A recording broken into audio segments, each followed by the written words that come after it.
গতকাল অর্থাৎ সোমবার দিল্লির লালকেল্লার কাছে ভয়াবহ বোমা বিস্ফোরণের ঘটনা ঘটে। এই বিস্ফোরণে এখন পর্যন্ত ১৩ জন সাধারণ মানুষের মৃত্যুর খবর সামনে এসেছে। এই ঘটনার পরই ভারতের একাধিক গুরুত্বপূর্ণ শহরে হাই অ্যালার্ট জারি করা হয়েছে। ইডেন গার্ডেন্সে ভারত বনাম দক্ষিণ আফ্রিকা গুরুত্বপূর্ণ ম্যাচের আগেই এবার নিরাপত্তা নিয়ে প্রশাসন একাধিক সিদ্ধান্ত গ্রহণ করল।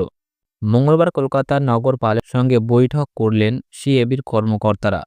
লালবাজার সূত্রে খবর, ইডেনের ত্রিস্তরীয় নিরাপত্তা বলেই করা হবে। স্টেডিয়ামের বাইরে থেকে প্রবেশদ্বার, তারপর দর্শক আসন পর্যন্ত থাকছে কঠোর নজরদারি।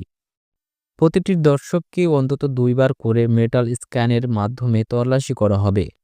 মাঠের ভেতর এবং বাইরে সাদা পোশাকের পুলিশ সবসময় সতর্ক থাকবে।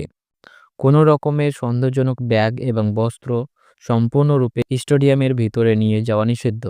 পুলিশের এক অধিকারী এই বিষয়ে বলেন, ইডেন গার্ডেন্সে ম্যাচ থাকলে এমনিতেই অতিরিক্ত নিরাপত্তা থাকে, কিন্তু দিল্লির বোমা বিস্ফোরণের ঘটনার কথা মাথা রেখে বিশেষ নিরাপত্তার ব্যবস্থা করা হচ্ছে।